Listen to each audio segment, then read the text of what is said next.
August 2017, Valladolid, Spain. A mass grave is revealed. It is but one of 2,000 mass burial sites across the nation. According to Amnesty International, Spain has the highest number of mass graves in the world after Cambodia. This is the legacy of General Francisco Franco, victor of the Spanish Civil War. After taking control of the country in 1939, he consolidates his hold on the nation, unleashing a wave of violence against his countrymen. There were probably 20,000 people executed after the Civil War, after the end of hostilities. It's a regime of terror. Within 6 years, Adolf Hitler will take his own life. Benito Mussolini will be swinging from his heels. But Franco will rule Spain with ruthless efficiency for the next 35 years. Franco was someone who had never lost a minute's sleep over the crimes that were committed in his name. What drove this general to wage war on his people, destroy his country's new democracy, and establish Europe's longest dictatorship? Dictatorships have had an incredible impact in the past century. These dictators ended up learning from one another. They're all different, but many use the same tactics. The use of terror, propaganda, control the elite, create an enemy, cult of personality, use violence. These are tools that dictators use to stay in power.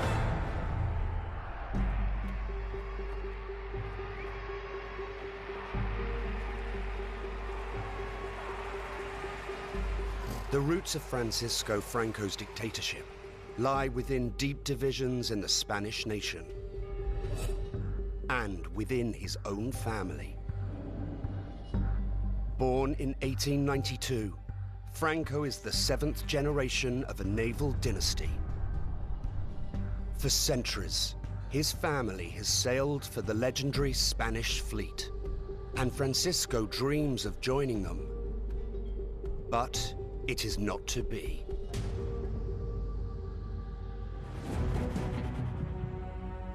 In 1898, when Franco is 6, Spain goes to war with the United States over control of Cuba. Spain's army is devastated.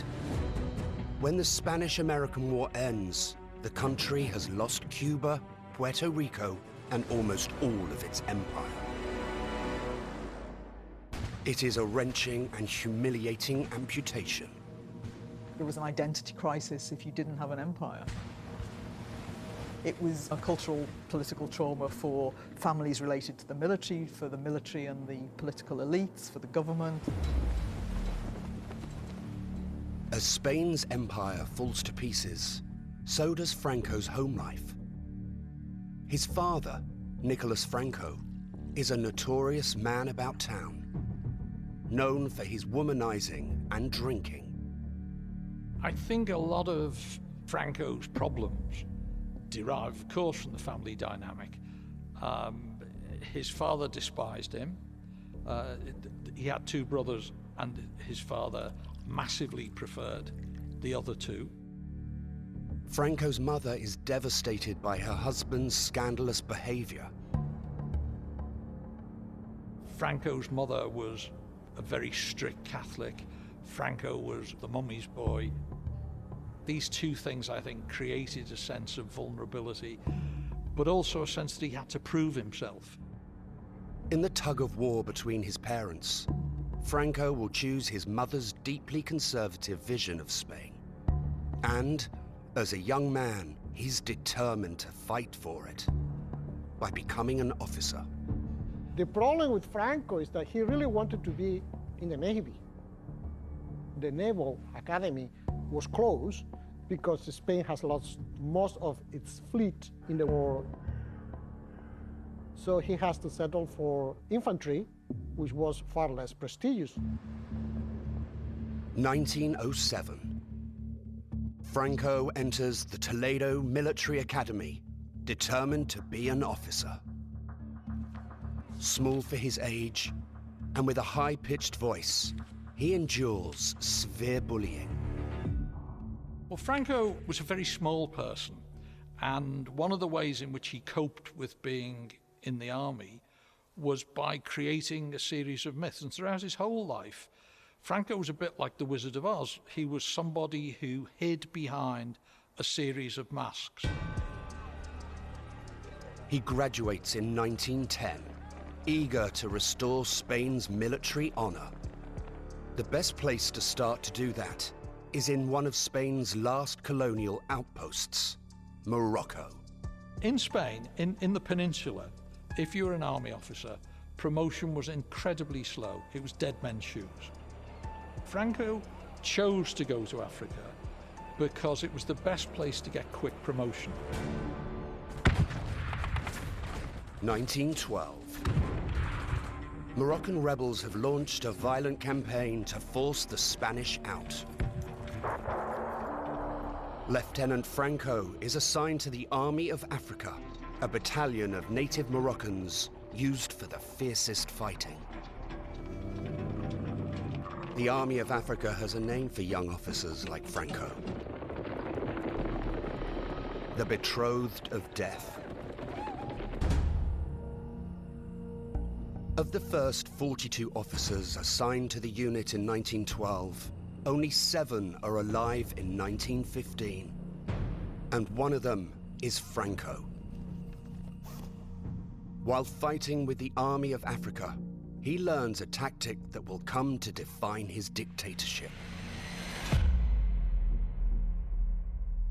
Terror is the indiscriminate and arbitrary use of force that can incite fear in the hearts of people. These acts of terror are public. They're meant to be public. They're meant to be seen. The experience in Morocco, the experience of colonial war, which is war without limits. Completely wild war against civilians, where torture and mass killings are allowed. These definitely shape his character. His unit becomes infamous for its bloodthirsty tactics. They cut the ears and the noses of their Moroccan rebels. They take pictures of themselves with these trophies. This is a brutal war. And this is where this man is finding his personality, who he is.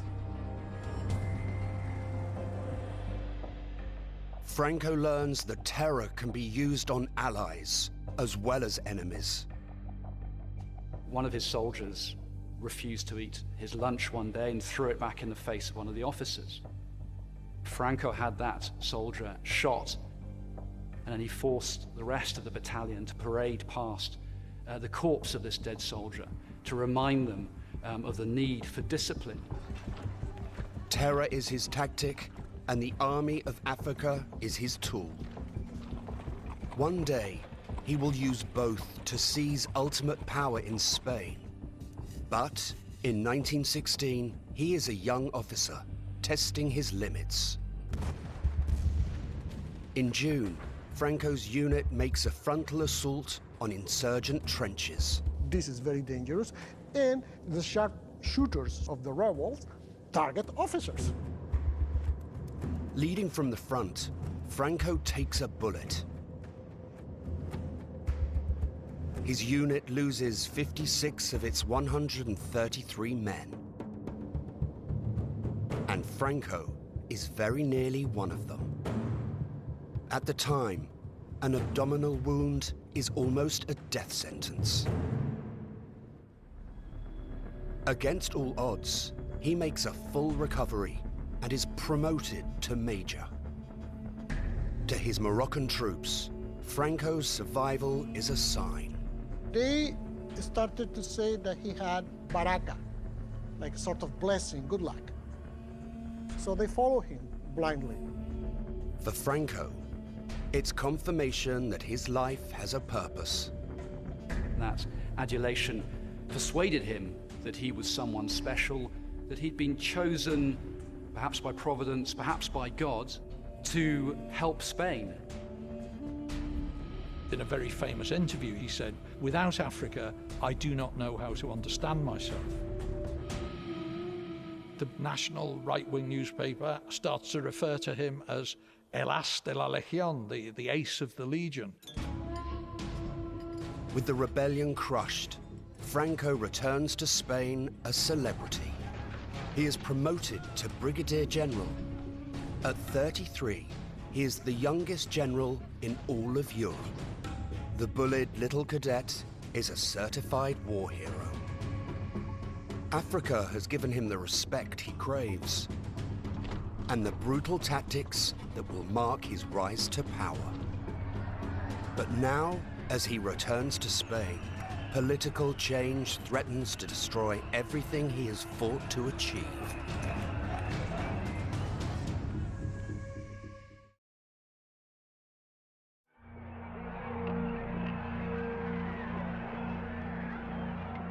Franco returns from Africa to find a continent in upheaval. The convulsions of the Great War and the Russian Revolution of 1917 have changed European society and politics for good. But in Spain, the monarchy remains, clinging to a vanished empire. The population is largely rural, and the Catholic Church plays a powerful role in the lives of most citizens. The nation is sharply divided between haves and have-nots. Those who have knew what they had, and they knew how to go about keeping it, whereas all those who wanted to change things all had very different ideas. Inspired by Russia's communist revolution, many turned to socialism, which is sweeping countries like France and Germany. Others look to the fascism of Benito Mussolini's Italy. Some blame the Catholic Church for complicity in maintaining an oppressive status quo. You go into Spanish churches and they have, gold altars and so on, in places where the people were starving. This created huge hatred. Anarchists want to tear down the existing power structure. So all of this is happening, and for people like Franco and traditionalists, those kind of related to the military, this is really absolutely beyond the pale. This is not what they want. They're looking back to an imperial Spain of centuries gone, where there was hierarchy, where people knew their place. April 1931. Support for the monarchy is plummeting. Facing possible insurrection, the Spanish king, Alfonso XIII, agrees to hold elections. King Alfonso XIII steps down in 1931 because the country rejects him. He didn't have the support of sufficient numbers of old Spain. There was an awful lot of animus against Alfonso XIII, not against the monarchy so much as against him personally.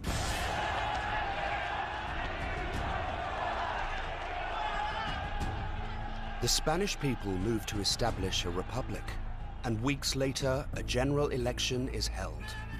The majority of seats are won by left-leaning parties. A new constitution guarantees a free press and regular elections.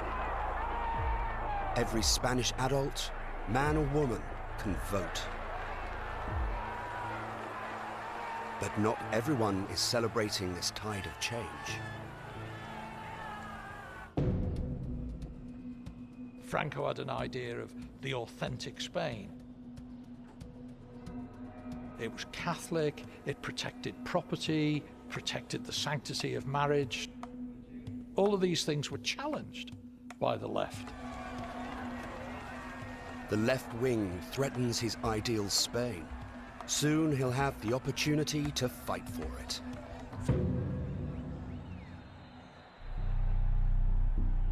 November 1933. Spain swings to the right as a coalition of conservative parties wins the next election. Franco, the hero of Africa, is promoted to Major General. But just 6 months later, socialists and anarchists stage a massive strike in the coal-rich region of Asturias. The right-wing government turns to Franco, who welcomes the chance to restore order. Communists and socialists offended him in a way automatically. He was very religious, very Catholic. He saw people on the left as atheists who did not believe in God. To warn the left against further acts of rebellion, he turns to a tactic used by many would-be dictators.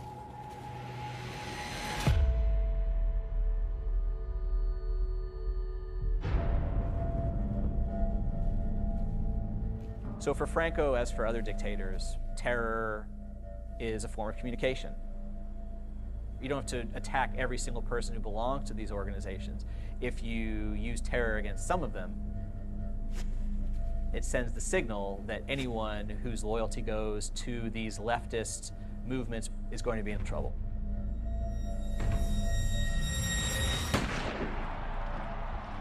He ordered the troops from the Army of Africa to go to Asturias.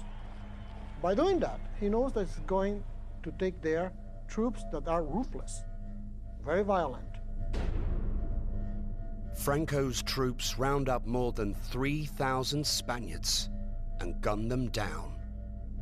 30,000 prisoners are transported to colonial territories outside Spain to serve their sentences. He did what he had been doing in Africa. It was mass repression. It was colonial war, basically. But for this first time, it was colonial war that was applied in the metropolis. It was no longer a war against the Moroccans. It was war against the Spaniards. And it was not just an opportunity to prove himself militarily. There was also an element of politics in that. So it was kind of his first taste of politics, a chance for him to prove himself in a sphere that was beyond the purely military. It also gave him the conviction that he was the man that could save Spain from all these challenges from the left.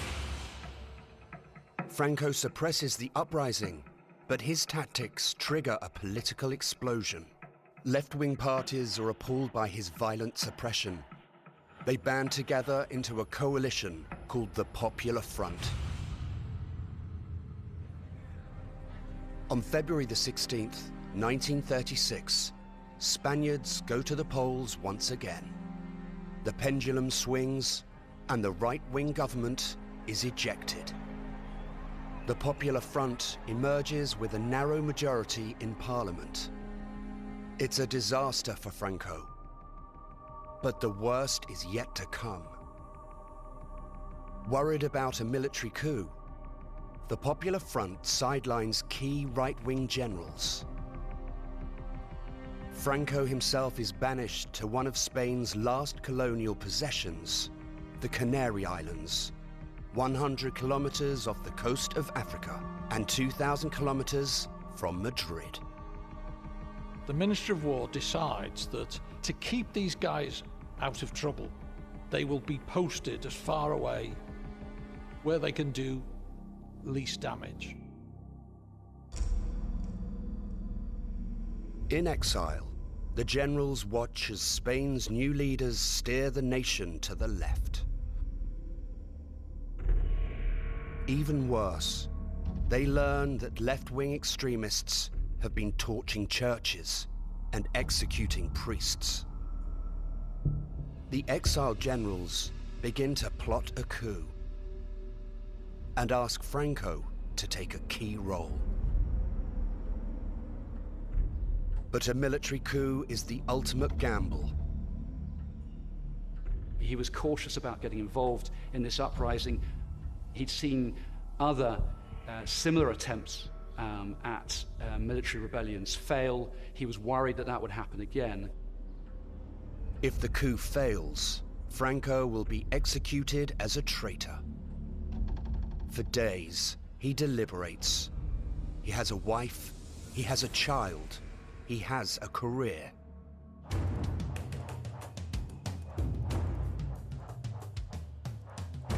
But in the end, his vision of Spain wins out.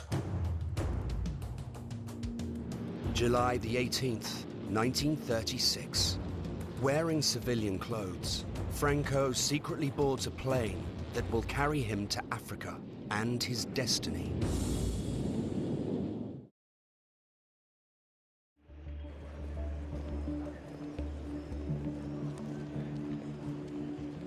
Spain is split. The legitimately elected Popular Front wants a nation with equal rights for all. Franco and the Nationalist generals want to restore traditional Catholic Spain. They are about to wage a battle for the soul of the nation. July the 19th, 1936. Franco arrives in Morocco. The coup is on. Franco was given the responsibility for Morocco because of his track record as a major player in the colonial history of Spain. Franco knows that failure means death, not just for him, but for everything he holds dear: his country, his faith, and the legacy of Imperial Spain. The Army of Africa swears loyalty to Franco and the nationalist cause. Now he has to get them to Spain. But transporting 30,000 men and their equipment across the Strait of Gibraltar is a massive undertaking, even in peacetime. And for Franco, there's an added complication. The Spanish Navy has refused to join the coup, and its ships now patrol the strait. The Army of Africa is basically trapped in North African territory, so the straits are very effectively blocked. Speed is of the essence. Franco needs planes to jump the strait and join the fight. Hatching an audacious plan, he turns to a pair of strongmen: Adolf Hitler and Benito Mussolini. They leap at the chance to use Spain as a testing ground for new weapons and tactics. Making 800 flights, German and Italian Air Force planes take 15,000 men across the Mediterranean into Spain. This is seen as the first major airlift in modern history, and absolutely crucial to the coup on mainland Spain. Franco's airlift astonishes his Republican enemies and advances his status among his co-conspirators. While other generals fight across Spain, he begins a merciless advance north towards Madrid. The Army of Africa is a killing machine, and it's up against a civilian population in the south of Spain. There is no army. It was basically meeting peasants with farm implements. Every time they arrive at a destination, or indeed just en route, they just massacre people.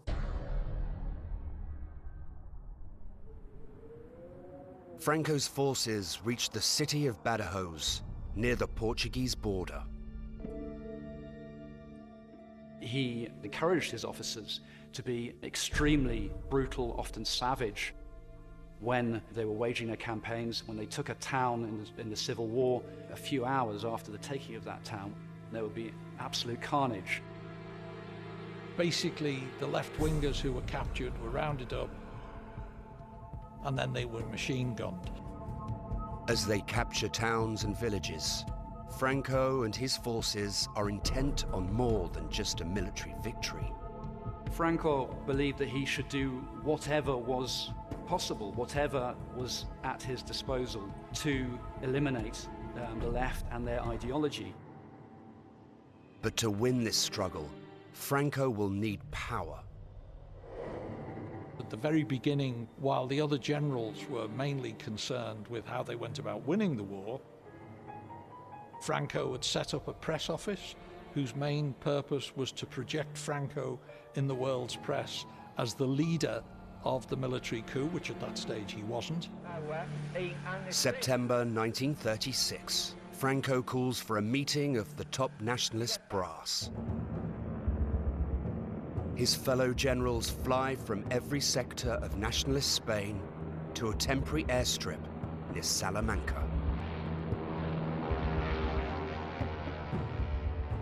The really big thing on Franco's side in the quest for power was the fact that he was the commander of the African army. Franco had been instrumental in securing the help of Hitler and Mussolini. So they basically saw him as somebody who could unite them all and keep them together for the duration of the war. The other generals vote to make Franco the commander-in-chief of the armed forces. Although he is ranked only 23rd in seniority, no one else has the combat experience, political savvy, and connections. Franco is now the generalissimo, the first among generals, a major step on his road to dictatorship. The cunning with which he got to be dictator, the cunning with which he rose to the top, is very evident. But for now, Franco only controls parts of the country. To rule it all, he will need the support of the pillars of Spanish society. To earn it, he will use a key tactic of the dictator. The Achilles heel of any dictatorship is the elites and whether or not they support them. And that's why dictators so early on want to get control over their elites. They want to ensure that they're completely loyal to them. There were 2 or 3 sectors whose consent was crucial for his survival. This was the church, it was the military, and it was the higher classes, the aristocracy and the industrialists. With the support of the military assured, Franco sets his sights on the pillar of traditional Spanish society, the church. September 1936. Rather than advance on the Republican stronghold of Madrid, Franco pivots to Toledo. There, a small group of nationalist soldiers is besieged in the city's ancient fortress, the Alcazar. Although Toledo has no strategic value, it has something more important. It is the historic center of Spanish Catholicism. Franco decides to detour to relieve the siege of the military fortress. Franco's forces crush the Republican army in Toledo and take the town. Franco personally wasn't there when Toledo was relieved. However, he was there the next day. The newsreel cameras were there to see Franco arrive, in order to be able to project to the world this view that Franco was the hero who had saved Toledo. Franco, greeted as the savior of the 1,900 men and women and children who held out in this shattered fortress and in caverns underneath. He projected himself as a major world figure. When the coup began, Franco was just one of many generals. Now he has established his reputation as a military mastermind and the savior of Spanish Catholicism. Just imagine, mid-July 1936, you are a general, semi-isolated from your colleagues. 2 months afterwards, you are the head of the main army of the rebels with no rival for powers and about to take Madrid. He cannot believe his luck. Must be God. What other explanation? October 1936. Nationalist forces control the western half of Spain. But much of the nation remains under the control of the Republican Popular Front. To rule the country, Franco must take its political, financial, and administrative center. He needed to take Madrid.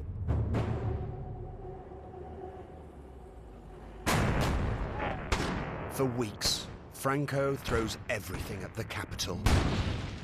Artillery, aerial bombardment,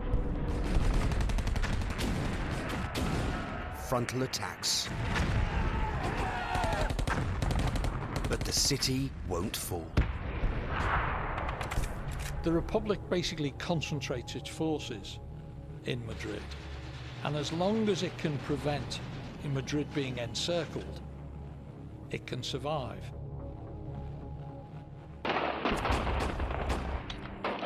As nationalist forces push to take the capital, their Republican enemies are about to get a lifeline that could change everything.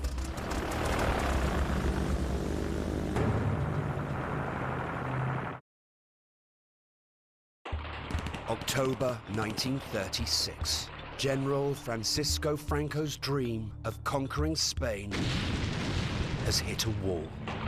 The Republican capital of Madrid has withstood his siege. Worse, Franco's enemies have a powerful new ally. The Soviet dictator, Joseph Stalin, has agreed to arm the Republic and its left-wing government. When it's clear that Franco is going to be able to take Madrid, the Soviet Union offers to support the Republic. What was meant to be a quick coup d'etat is now a full-blown civil war. En la que la mitad de los españoles, incluso dentro de las mismas familias, había unos hermanos que eran partidarios de Franco y otros hermanos que defendían la República. He has conquered large swathes of Spanish territory, but Franco's rule is far from secure. In many of the regions he now controls, half of his fellow citizens are against him. To solve this problem, he adopts a policy of social cleansing. Franco doesn't just want to defeat his enemy, he wants to completely eradicate them. To do this, he employs another tactic of dictatorship.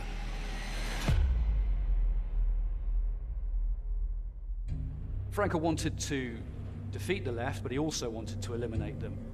He wanted to make sure that there was no vestige left of that ideology.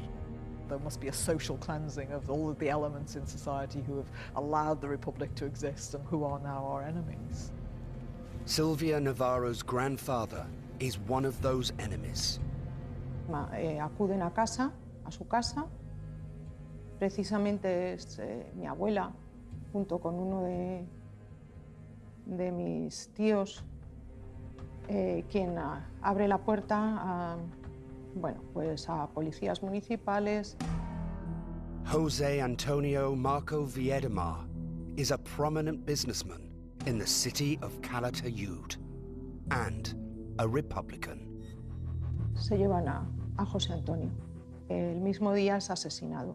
Como digo, el 2 de septiembre, junto con otras 15 personas de la ciudad de Calatayud. Es asesinado, es fusilado en las tapias del cementerio municipal.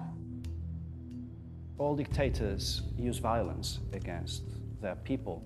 In the case of Spain, the scale of intrasocial violence is unique. Most victims, like 99%, were Spaniards. And this is interesting because Franco was actually perceiving at least half of Spain as not properly Spanish. So you can inflict this terrible violence to your own people if you consider that they are not actually your own people, that they are, in a way, foreigners. City by city, town by town, Franco's forces arrest not just Popular Front leaders and party faithful, but anyone with Republican sympathies.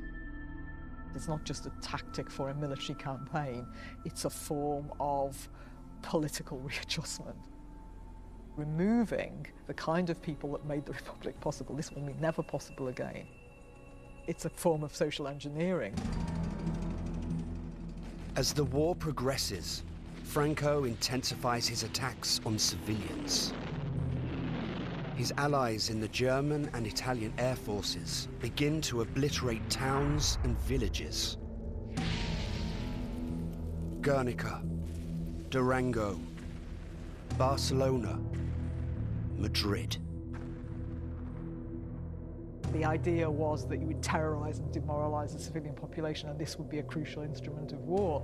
It's the war against civilians, waged with the new technology. 1939. As Spain tears itself apart, Europe braces for war.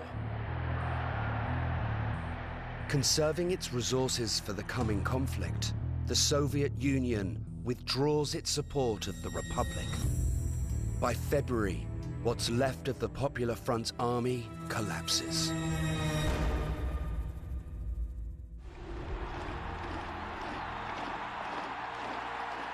March the 27th. Franco's forces parade through Madrid. After the loss of 500,000 lives, the civil war is over. 3 years after crossing the Strait of Gibraltar, Francisco Franco is the dictator of all Spain. In the nationalist regions, victory celebrations echo into the dawn. But in what were once Republican areas, people are fleeing for their lives. Large numbers of people had fled Madrid. I mean, thousands upon thousands of people fled to the coast, hoping to be able to get away.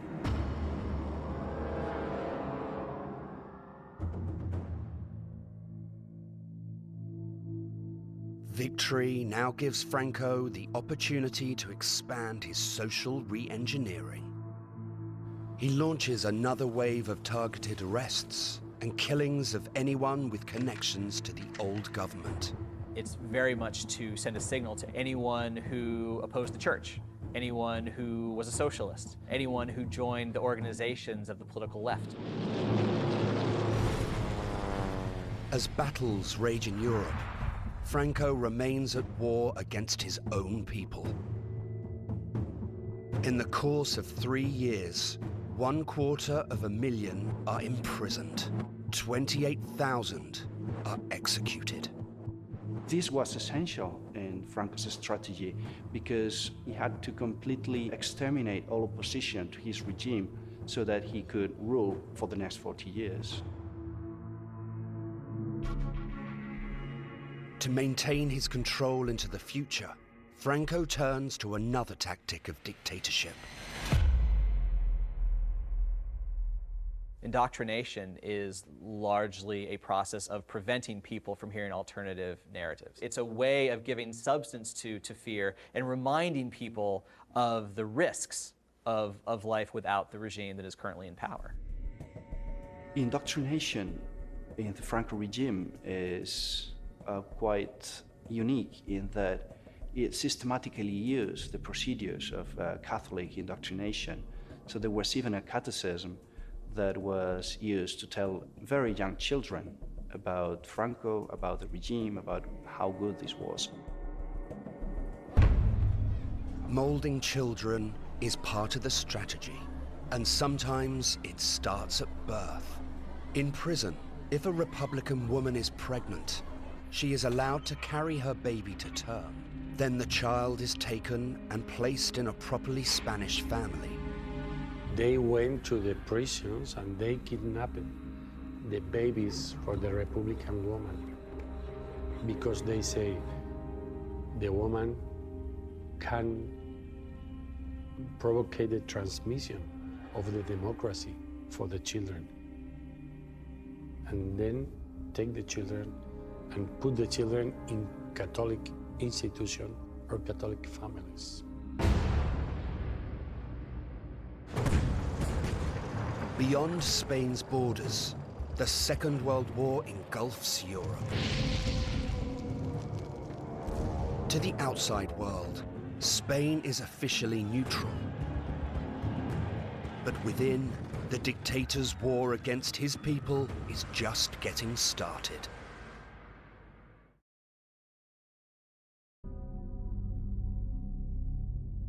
1945. Hitler commits suicide. Mussolini is executed. The Second World War is over. But Spain's dictator remains.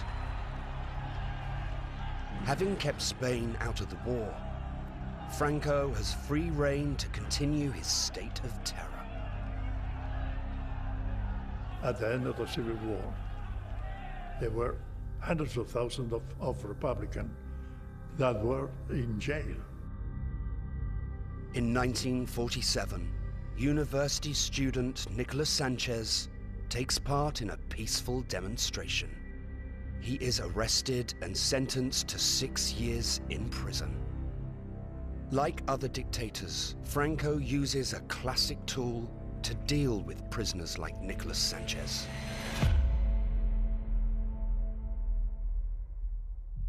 Well, there's two functions of gulags. One is creating fear. A second function of these gulags is that they want certain people out of the way. And they want to use them as examples of what could happen to you if you step out of line. There were also concentration camps that were used to build fortifications, railroads, dams. That was heavy work. Franco uses slave labor to build a massive monument to the victory of his regime. He calls it the Valley of the Fallen. Most of the people who worked in the Valley of the Fallen were political prisoners. For each year they worked in the Valley of the Fallen, they did not have to spend 5 years in prison. They were given the choice. But it is not that they liked to be there. It is that the other option was much worse. In 1958, after almost 20 years of hard labor, the dictator's tribute to himself is finished. The monumental scale is an indication of their overweening desire to control the societies that they rule. But it is a reflection of an aspiration to some kind of eternal influence in the future of their own countries. Not only is the monument complete, so is Franco's domination of Spanish politics and society. To hold a political opinion is to commit a crime. That prevented people from entering politics, because politics were associated with conflict and with war. The main success of this strategy was associating politics with danger. And it was very successful at least until the late 1960s. Franco has achieved what he set out to do. He has frozen Spain in time. His regime secure, he cultivates the image of a benign international statesman and paternal sovereign. In later life, this dictator, this mass murderer, was projected as the kind of grandfather of his people.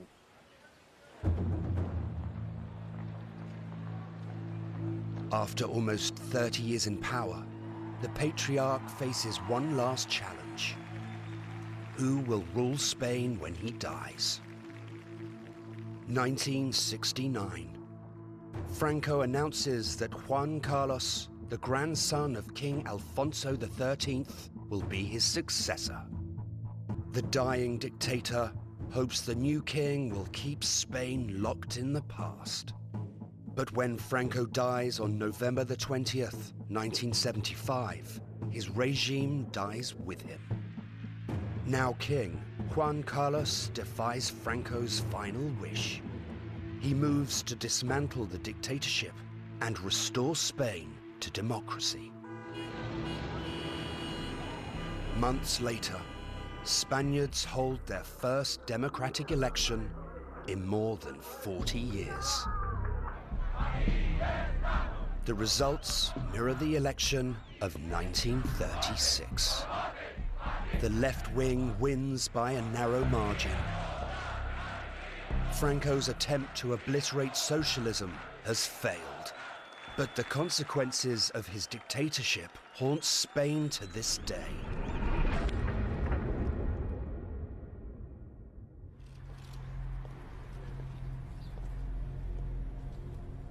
Over the past 10 years, Spaniards have confronted Franco's crimes against humanity. According to Amnesty International, Spain has the highest number of mass graves in the world after Cambodia. So there are all these unmarked graves around the country, and this issue has not been resolved. In Spain, we have the names and the orders or names of 113,000 civilians missing in mass graves. For example, in Malaga, in the south of Spain, in a cemetery, there is a group of graves with 4,300 people. There is considerable disquiet, discomfort, resentment about the fact that there's never been any real process of seeking justice for those who were murdered during the Civil War. And I think our history is part of the black box of Europe. And we have to recover the black box, and we have to sow the censor in this black box. The legacy is the emptiness that he caused in Spanish society. All the wealth, the human wealth and the material wealth that the Spanish Civil War and the brutal dictatorship caused on Spanish society. So how do you evaluate that? How do you fix that? I don't have an answer.